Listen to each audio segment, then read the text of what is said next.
Thank you for joining us wherever you are. This podcast episode is brought to you by the Old Ways Actual Play team. This actual play uses the Delta Green tabletop role-playing game rules by Arc Dream Publishing. This actual play is performed by adults and in an adult setting. Listeners should know that this podcast will include mature themes and scenes. All content, including names, places, events, companies, military organizations, and etc., which may bear resemblance to entities living, dead, or redacted, is completely coincidental. My name is Michael Diamond, and for tonight's game, I will be your handler.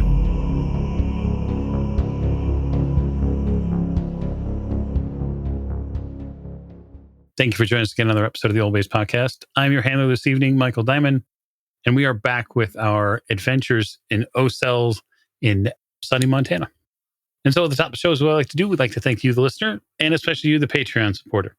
And what we'd really love you to do is comment on this episode, whether it be YouTube or elsewhere, and tell us who your favorite agent is and why. And now I'm going to turn to introductions to my right. Hey, it's me, Miranda, playing Dr. Aaron Weber, PhD in chemistry, and I'm good enough, I'm smart enough, and doggone it, people like me. Yeah, except Lynn. She sure as fuck doesn't. To Dr. Weber's right. Hi, I'm Nate, and I play Elliot Winters, analyst with the Department of State, your very favorite agent. And I have to admit, feeling a little bit protective, defensive about Dr. Weber, and I don't like it, but it's there. That's what it is. It's the way you show you care. And we are again in the missing Agent Heart formation. We are certainly hopeful that she's not biting anybody anytime soon. So last but most certainly not least. Hi, my name is Tegan, and I am playing Brett Youngbuck Hawking.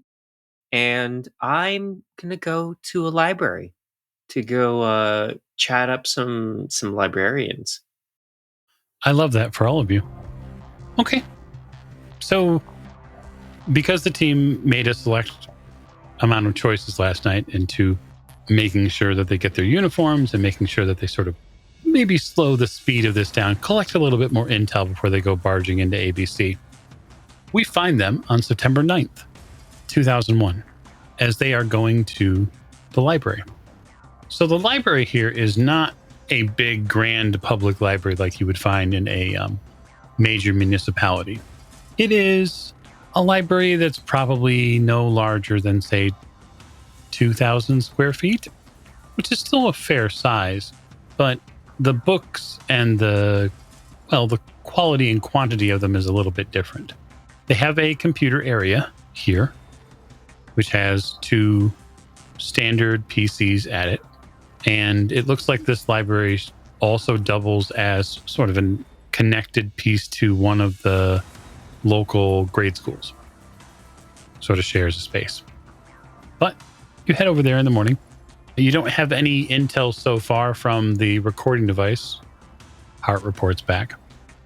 But yeah, there's a couple librarians working. These are clearly resis.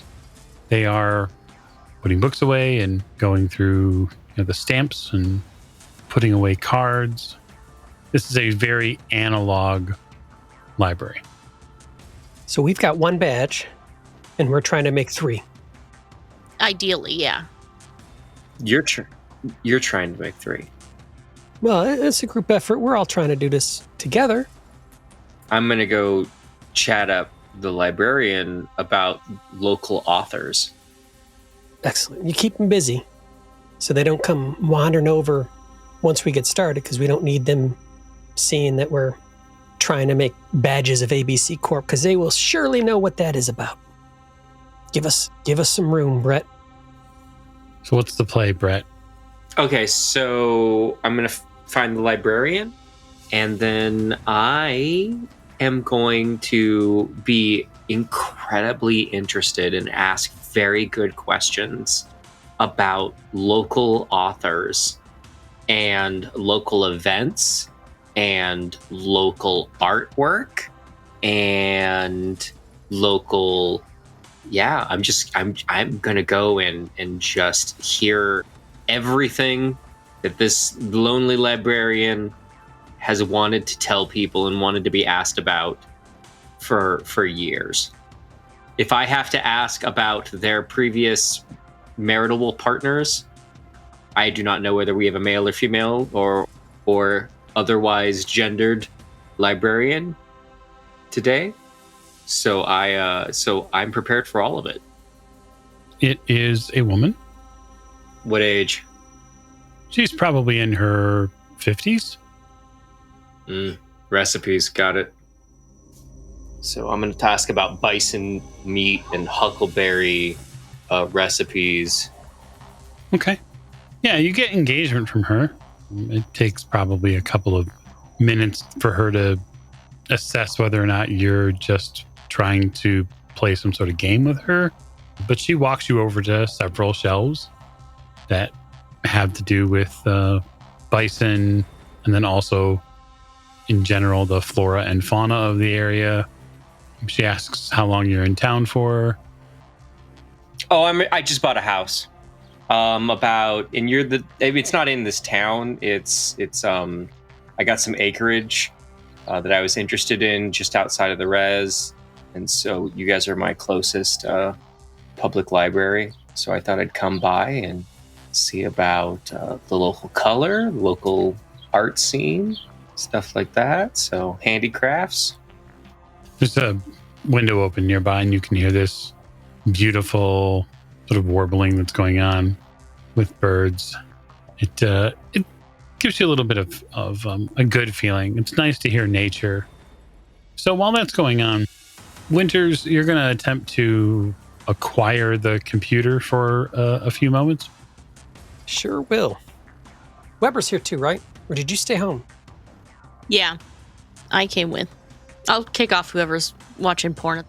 So yeah, you do end up having to kick this, older guy in his probably mid-60s off the computer because he's, looking at a select type of, category of images. He doesn't even look ashamed. They never are. Never are. He looks you right in the eye, Dr. Weber, before he leaves. Gross. I'm going to go to the bathroom and get like a towel to wipe off the keyboard and mouse. I'll be right back. Go get a paper towel, wipe it off.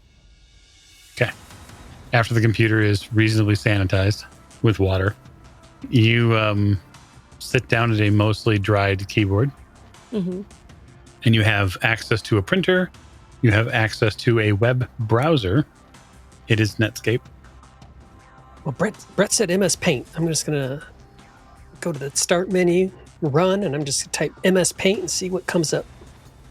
Yeah, you go to the start menu, type in MS Paint, and there it is. It opens. All right, Weber, we got to get a picture of this badge into this computer so that we can manipulate it and then print it back out. Uh-huh. Do they have, let me see if there's like a scanner or... One of them big-ass flatbed scanners. I bet it's over there in that business center. Like coin-operated. You got to feed it quarters or dimes or something. There is a big flatbed scanner. Okay. Ooh, all right, buddy. So I saddle up to the flatbed scanner and attempt to scan this in. Connect. It's got a hell of a set. Do you have your stirrups on? I'm just wondering. Yeah, I strap in, secure myself, wrap the rope around my hand. I get ready for all 8 seconds that I need. And you're ready to scan this in. Okay. You scan it in. It does cost you $0.25. Mm-hmm. But afterwards, you have an image, which you could use. The image comes up on the computer, Elliot. And get the front and the back, pop the image in, and then I'm going to do my darnest to change the names.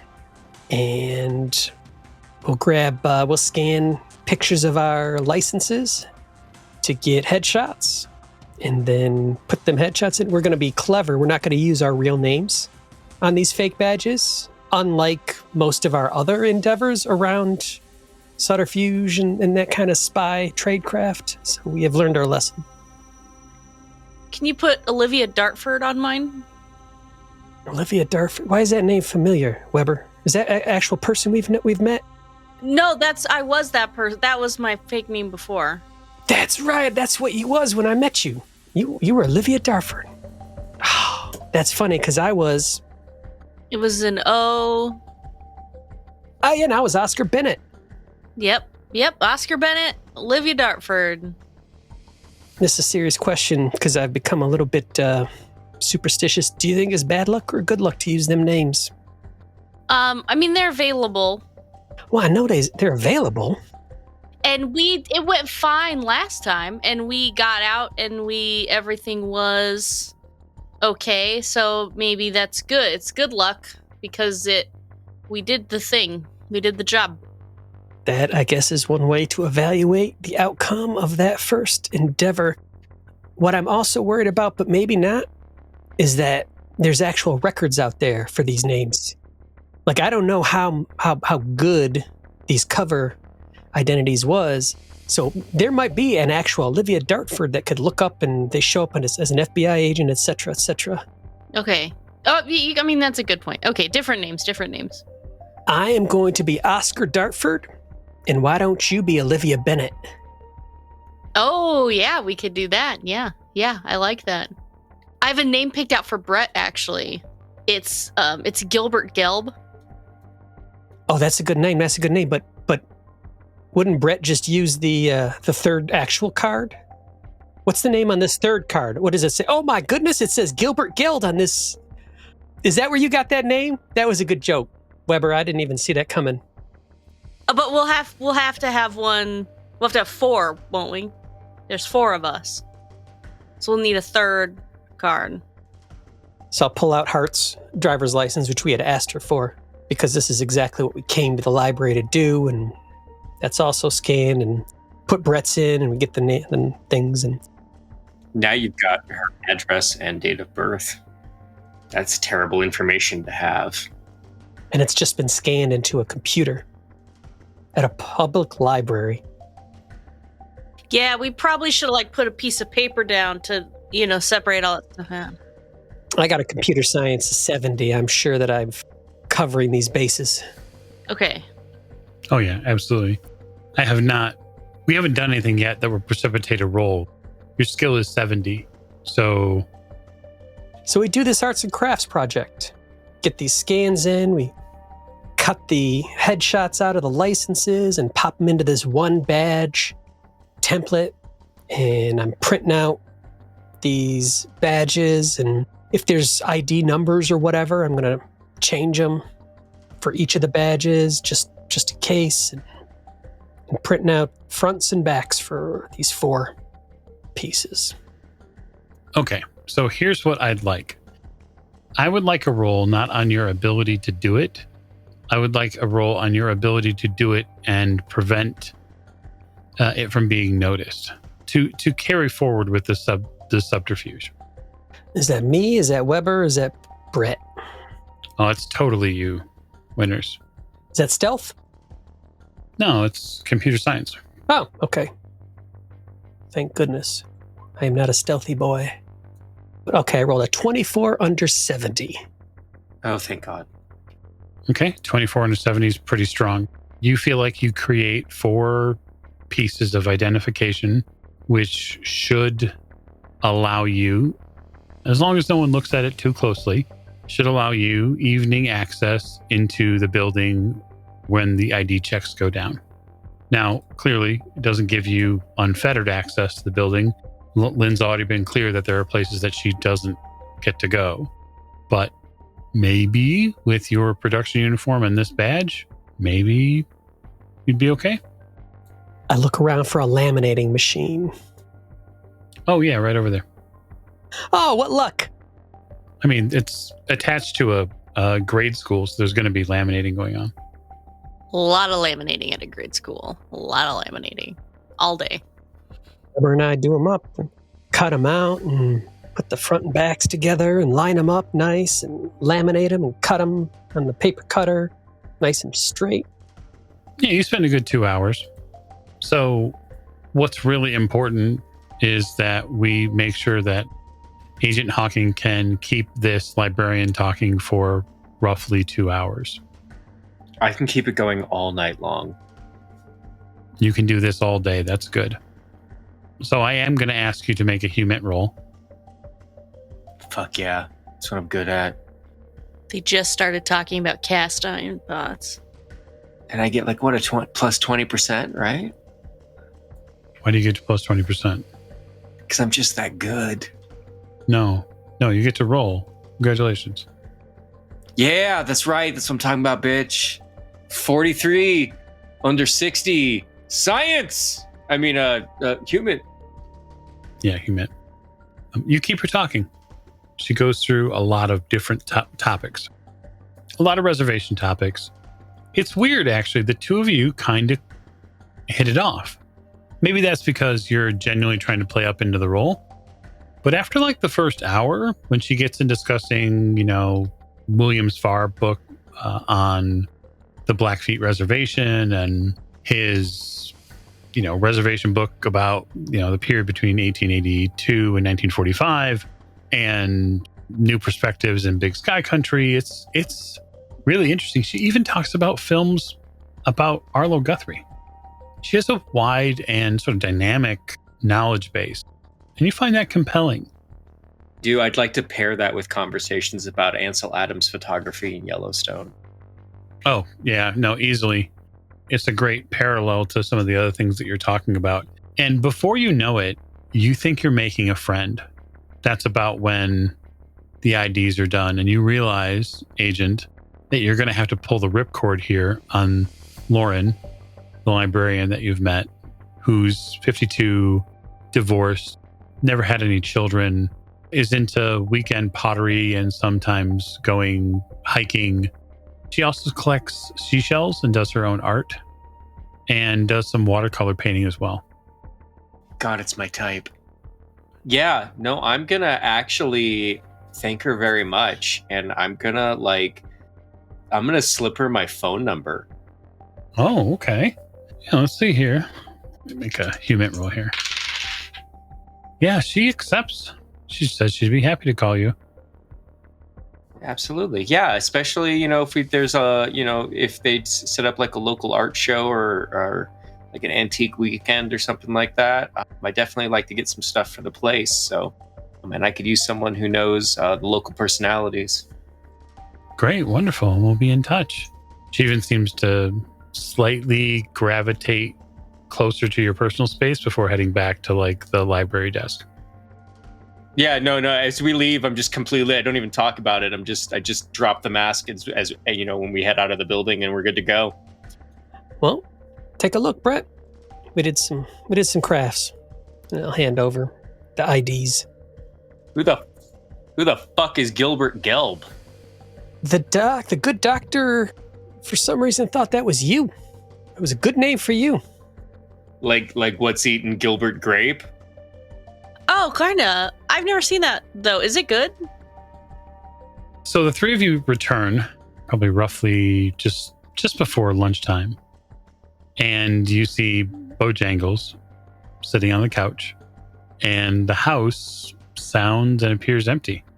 And then you hear something talking in the other room. Low, relatively slow. It almost sounds like a muffled sound. It almost reminds you of the Peanuts cartoons with the teacher. All right, y'all, I don't remember Hart bringing her trombone to practice on. What is that? I don't fucking know. This is in the building?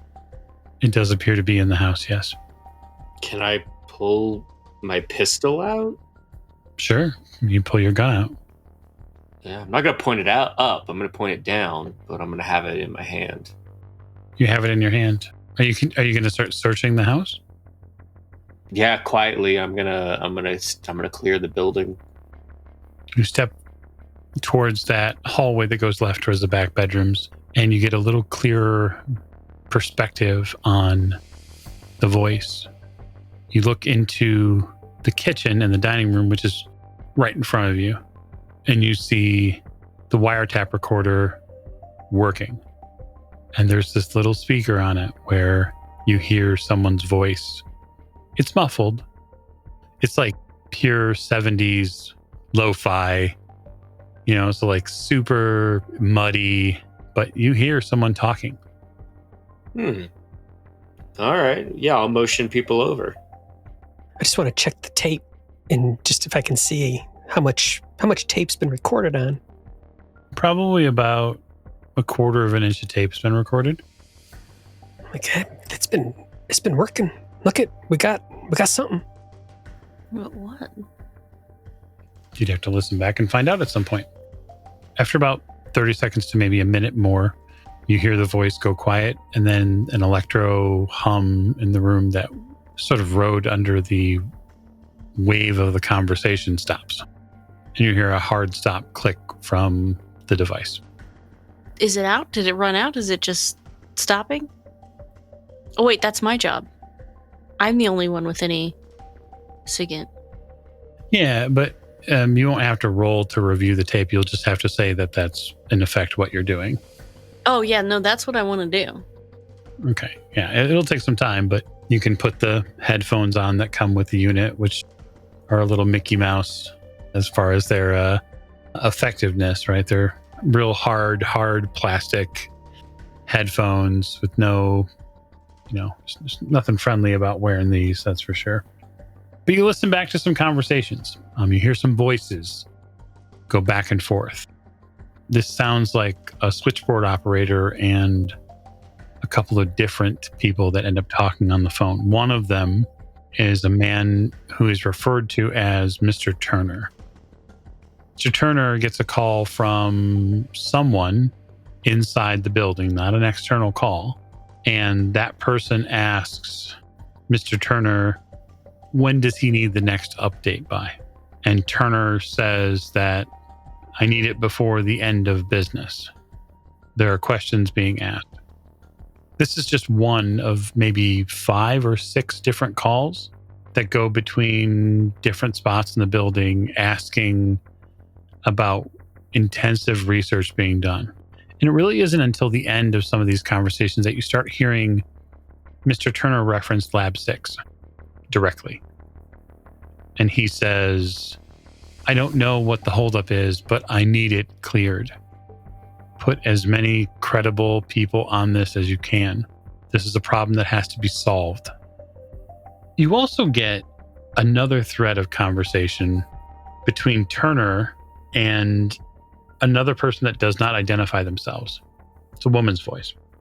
And this little thread goes somewhere you find very interesting, Dr. Weber, because this thread of conversation references a break-in that happened at ABC and that they need to find a way to plug the leak and they need to find out who the leak is and that people are asking questions and this is Turner's voice that says this, I don't know what you have to do, but get Crisp and his people to figure out who the fuck it is. Those are your varied conversations over, we'll say about 3 or so hours worth of detection being done. That intel collation takes you probably an hour or so to collate and write down what you have. So it isn't until after lunchtime until this data can be produced to the rest of the team. All right, gang. I mean, this did leave us with some stuff. I mean, it's obvious they know something's going on, but Turner's asking for updates. We got a woman talking about the break-in and needing to plug Crisp to find out who it is, but I feel like Crisp is the leak. I don't know about that. Crisp still is a mystery to me, but Lab 6 needs to be cleared. I'm pretty sure that means Lab 6 needs to be visited by us. Oh, absolutely. And sooner rather than later, because they're going to be moving stuff, clearing stuff out, maybe going off-site fairly soon, I would guess, if they're worried about a leak. Absolutely. Do y'all remember when Lynn said the shipment was coming in? Did she say 4? Around 4 p.m.?